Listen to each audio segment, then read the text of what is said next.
Këtu ndodhemi te parku i ri i Bashkisë Kuçov, një investim i qeverisë shqiptare nëpërmjet Fondit Shqiptar të Zhvillimit në bashkëpunim me Bashkinë Kuçov. Është një investim për 1.3 miliard lekësh të vjetra, i përfunduar në vitin 2017 dhe i ndërtuar mbi një sipërfaqe prej 6.000 metra katror. Është një investim që i ka dhënë jetë të re qendrës, pasi këtu jemi në qendrën e Bashkisë Kuçov, i ka dhënë një jetë totalisht të re.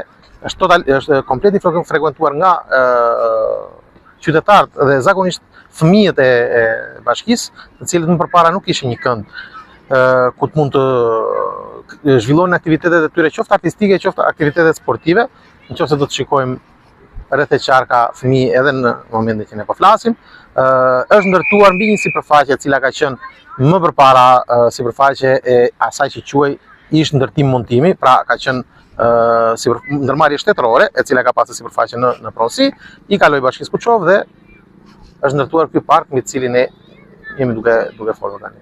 Pothuajse gjithë nxënësit e shkollave zhvillojnë aktivitetet në këtë park, në fusha sportive. Këtu kemi një fushë polifunksionale, që është një fushë volejbolli dhe basketbolli, te cila ka aktivitete pothuajse çdo ditë dhe më tepër fundjavave, duke qenë se edhe fëmijët janë të rinj, si dhe janë të lirë, si dhe fusha e mini futbollit, e cila aktualisht ne flasim, që është orar dregesh, duke është e frekuentuar nga nxënësit e klasave.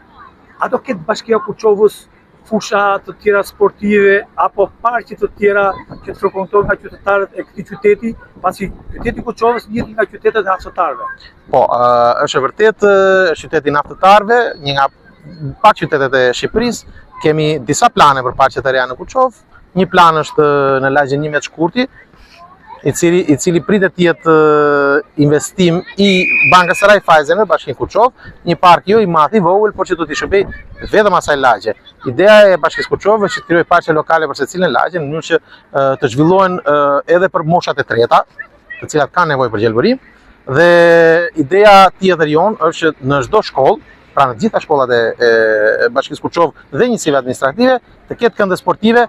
Ne kemi filluar, shkolla Kaq Karakashi ka një investim shumë modern, i ri, i Ministrisë së Arsimit, i cili përfshin përveç rikonstruksionit të shkollës, edhe ndërtimin e një palestre, e cila do të jetë me përmasa olimpike.